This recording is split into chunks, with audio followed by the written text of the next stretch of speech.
बस इतना ही था, बैठ जाओ। बड़ी कृपा भाई, राधे राधे बोलना पड़ेगा और जोर से बोलना पड़ेगा। हम राम जी के, तो जो राम जी के हो जाते हैं उन्हें माया नहीं सताती, और जो राम जी के हो गए उनके चरणों को जो पकड़ ले उन्हें भी माया नहीं सताती। यही सत्य है। तो और शंकर भगवान को लगा कि भगवान का ही बनने में लाभ है। क्यों? बोले माया फिर उनकी तरफ देखती नहीं है। और आप लोग सोच रहे होंगे हम कैसे माने, तो हम बनवा देते हैं। तुमने जब से सत्संग करना शुरू किया है, जितने भी तुम्हारे लोग हैं सब तुमसे दूर भाग रहे हैं। भाग रहे कि नहीं? अगर पति भी साथ में आते सत्संग करने तो बहुत अच्छी बात है, नहीं आते तो क्या कहते पति देव प्राणनाथ, क्या कहती है सासू माँ, क्या कहते हैं पड़ोसी, ये मायावादी लोग क्या कहते हैं? अरे कोई उम्र थोड़ी थी तुम्हारी ये कथा बता सुनने, कहां फंस गए तुम लोग, क्या मिलेगा तुम्हें? और कई लोग तो तुमसे दूर चले जाते हैं, तो बाबा जी हो गई बाबा जी। लेकिन उनकी जो दो काम एक साथ नहीं करते, सत्संग भी कर लेते हैं और जो किट्टी पार्टी भी कर लेती हैं, उनका तो कोई सिस्टम सेट नहीं बैठेगा। उन्हें तो पता है कि हम दोनों काम साथ में कर रहे हैं, तो वो तुम्हारी सहेली वहेली कहती है हाँ जानते तेरी भक्ति, उधर वहां जाके तू झांझ बजा आती है और यहाँ आके तू जो है जो आई सब में बेकार है सब, वो समझती है फिर इस बात को। लेकिन जिसने सत्संग को जी लिया, सुनाई नहीं उतार लिया, और उतारने के बाद बुराइयों को छोड़ दिया, फिर वो तुमसे कटने लग जाते हैं ना। अब नहीं, तुम हमारे काम के नहीं रहे, अब तुम योगी खाओगी नहीं हमारे साथ, तो हमारे साथ उल्टा सीधा काम नहीं करोगे, तुम ये नहीं करोगे, तो वो तुमसे कट जाएंगे। इसका मतलब भगवान ने तुम्हारी माया के बंधनों को धीरे धीरे करके दूर कर दिया। राधे राधे। अरे राम राम राम राम, बहुत धीरे बोल रहे हो, जोर से बोलना पड़ेगा। तो पुण्य पुण्य मुनि उपसैया कुलाई, देख दशा हरिगन मुस्काई।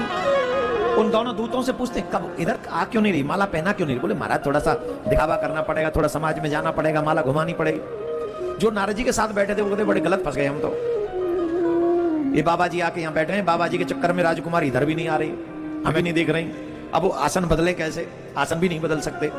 बड़े परेशान हो गए, राजकुमार आए थे विवाह करवाने के लिए और यहाँ बाबा जी के चक्कर में बैठ गए। अब करें क्या? अब हो भी नहीं सकता कुछ भी। नारद जी कह रहे जल्दी लाओ जल्दी लाओ, माला पहनाओ माला पहनाओ। तब उसी बीच में क्या किया, नारायण भगवान मानव रूप बनाकर आए, राजकुमार बनकर आए, और राजकुमार बन के सभा में गए, और सभा में जैसे गए वो तो उन्हीं की थी, उन्होंने उनके गले में माला पहना दी। बोलो नारायण भगवान की जय। माला पहना दी, माला पहना दी, और दुल्हन ले गए लक्ष्य निवासा। दुल्हन को दूल्हा सरकार ले गए, और दूल्हा सरकार के संग दुल्हन ले चली गई। अब नारद जी जो नारायण बने बैठे थे वो कह रहे हैं दुल्हन कहाँ गई? वो विकल हो गए। उन्होंने कहा महाराज असली दूल्हा आए और ले गए, तुम तो नकली हो। क्या बात करते हो तुम, नारायण से ऐसे बात करते हो?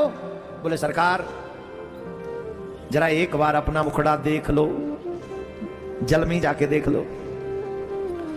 नारद जी ने जब अपना मुख देखा जल में, तो उनको अब ये रूप दिखाई पड़ा, मरकट बदन भयंकर देहि। अब तो महाराज चिढ़ गए, क्रोध से भर गए। नारद जी ने पूछा तुम कब से जानते थे ये सब रहस्य? बोले जब से आप पधारे तब से जानते हैं हम ये रहस्य। अच्छा, फिर भी तुम हमारी हंसी उड़ाते रहे। तुरंत साप दिया हो निशाचर जाए तुम कपटी पापी दो, हसे हमें सो ले फल बहुरे हसे मुनि को। हम तुम्हें साप देते हैं, तुम दोनों जाके राक्षस हो जाओ। तुमने हमारा उपास किया है, तुमने हमारा मजाक उड़ाया, तुमने एक संत का उपास किया। एक बार फिर आपको सचेत कर दें, सावधान कर दें, संत भक्त और ब्राह्मण इन तीन का अपराध मत कीजिएगा, बिल्कुल भी मत कीजिएगा।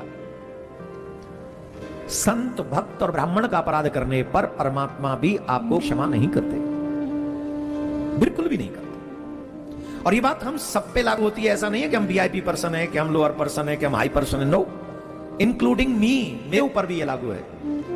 आप देखिए भागवत लोग बार बार सुनते हैं, भागवत में एक प्रसंग आता है अम्बरीश राजा का। अम्बरीश कौन है? क्षत्रिय। कौन है अम्बरीश? कौन है? क्षत्रिय। लेकिन एक विशेषता है, वो है भक्त। कौन है? भक्त। और अम्बरीश का अपमान किसने किया? दुर्वासा ने। दुर्वासा कौन है? संत। अब संत भी अगर भक्त का अपराध करेंगे तो भी दंडनीय माना जाएगा। अब आप सोचो, दुर्वासा ऋषि का जो अपराध ऐसा था कि भगवान ने सुदर्शन उनके पीछे जब लगा, तो न तो सुदर्शन ने उनका पीछा ब्रह्मलोक में छोड़ा, न शिवलोक में छोड़ा, न नारायण के पास छोड़ा। उस सुदर्शन ने पीछा भी कहां छोड़ा? स्वयं अम्बरीश के पास आके। अम्बरीश के पास जब आए तो सुदर्शन शांत हो गए। इसका मतलब जानते हैं, समझ गए? आप अपने जीवन में संत ब्राह्मण भक्त ने अपराध मत कीजिए। तो आप कहेंगे हम किसको कहें कि संत कौन है, ब्राह्मण कौन है, भक्त कौन है? अरे भैया, जिसके माथे पे तिलक हो, गले में कंठी हो, हाथ में कलावा हो, मुख में भगवान का नाम हो, जो मिलते ही राधे राधे राम राम श्याम श्याम करता हो, तुम तो सभी को संत और भक्त मान लो। तुम्हें जरूरत क्या पड़ी किसी का अपमान करने की? सबसे बच के रहो। तुम किसी का सम्मान नहीं कर सकते तो अपमान मत करो। सिंपल सी बात, समझ में नहीं आती है? नहीं आती है तो जो करना है फिर करो भोगो। हमारी दृष्टि में तो सब संत हैं, सब भक्त हैं, सब भगवान के भक्त साधु संत हैं। ऐसा ही भाव रखकर हमको अपना जीवन जीना चाहिए। मेरे प्यारे, नारद जी को बड़ा क्रोध आया, इतना क्रोध, इतना क्रोध। नारद जी ने सोच लिया, दय हूं साप के मरे हूं जाई, जगत मोर उपहास कराई। या तो नारायण के द्वार पर जाकर मैं अपने प्राण त्याग दूंगा, या फिर मैं उन्हें साप दूंगा आज जाकर। देखिए, सुन लीजिए सावधानी से, जितनी भी प्रीति और जितना भी द्वेष होता है वो कामनाओं के ऊपर ही होता है। जो हमारी कामनाएं पूर्ति करते रहते हैं उनसे तो प्रेम रहता है, और जो हमारी कामना पूर्ति नहीं करते उनसे हमें द्वेष हो जाता है, चाहे भगवान ही क्यों ना हो। हाँ जी कि ना जी? जोर से बोलो जी। और कामना रहित, जिसको निष्काम कहते हैं, जो भक्ति करते हैं, वो भगवान को प्राप्त कर लेते हैं। आज नारद जी की कामना पूरी नहीं हुई, पत्नी प्राप्त करने की कामना। और जब नारद जी की पत्नी प्राप्त करने की कामना पूरी नहीं हुई तो नारद जी को भयानक क्रोध आ गया। और जब क्रोध आया तो कहा, दे हूं श्राप के मरी हूं जाई, जगत मोर उपहास कराई। भगवान को लगा नारद जी को बड़ा क्रोध आ रहा है, यहां क्रोध करते करते आएंगे तो और मामला बढ़ जाएगा। तो क्या किया भगवान? जानते हैं नारद जी हम तक आ रहे हैं, यहां आते आते और कहीं कुछ और न हो जाए, इसलिए भगवान बीच में ही मिले। नारायण अकेले नहीं मिले। पानी में भी आग कैसे लगाई जाती है, कोई नारायण भगवान से सीखे। अच्छा, नारद जी को क्रोध किस बात पे आ रहा है? क्रोध किस बात पे आ रहा है? नारद जी को क्रोध इस बात पे आ रहा है कि उनको पत्नी नहीं मिली। किस बात पे आ रहा है? उन्हें भी बहुत क्रोध आता है जो रंडवा रह जाते हैं। एक उम्र बढ़ जाए और विवाह ना हो, फिर देखो उनका क्रोध, वो बात बात पे झल्लाते हैं। वो बड़ा गुस्सा आता है उनको लगता है कि हम किसके साथ कॉफी सेंटर में बैठे। और एक एज हो जाने के बाद में वो फिर बाल बूल भी उड़ जाते हैं, वो बीच में चांद निकल आता है और वो कई चीजें हो जाती हैं। फिर वो ये बिना वजह आगे निकल आता है, पेट भी निकल आता है और हाथ पांव लटक जाते हैं। और उस समय कोई कहे अरे उठ जाया करो, तो उठ जाया करो तो और गुस्सा आता है, काहे उठ जाओ, करना क्या है, होगा क्या। तो बड़ा गुस्सा आता है उस व्यक्ति को जो क्या जिसका विवाह नहीं होता है, उसको बड़ा गुस्सा आ जाता है। और जिनका विवाह हो जाता है वो तो 24 घंटे गुस्से में रहते, ना हो तो पूछ लो। अच्छा बताओ, देवियां जितनी बैठी हैं, हाथ जोड़ के निवेदन है, आपके पति गुस्सा तो नहीं करते? बताओ।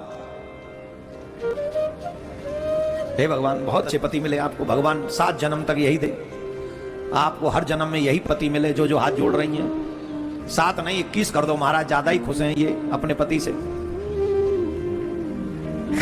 कईयों ने तो हाथ जोड़ लिए, नहीं महाराज ये 21वां ही जन्म समझ लो आप हमारा इसको।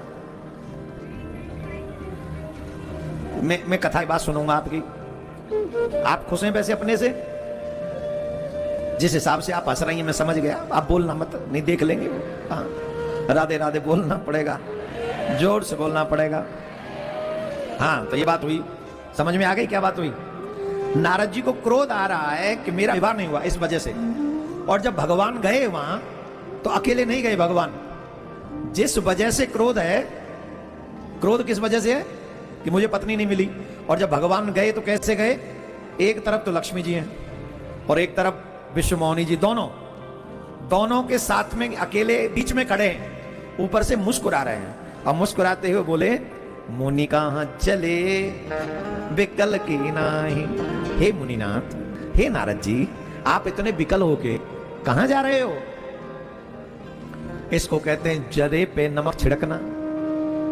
एक तो उनको मिली नहीं, दूसरे तुम 2 लेके खड़े हो, तीसरे उनसे पूछ और रहे हो कहां जा रहे हो। गुस्से में बोले हम बाढ़ में जा रहे हैं। आपको मतलब क्या हम कहां जा रहे हैं? अब कहीं आना जाना भी आपकी परमिशन लेनी पड़ेगी। दिल्ली पुलिस हो क्या कि कहीं भी आएंगे जाएंगे आपकी परमिशन लेनी हमें?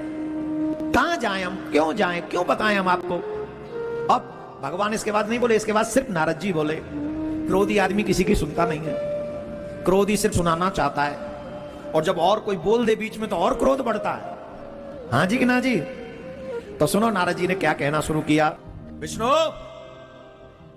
मैं जानता हूं तुम्हें पराया सुख देखकर कभी भी प्रसन्नता नहीं होती।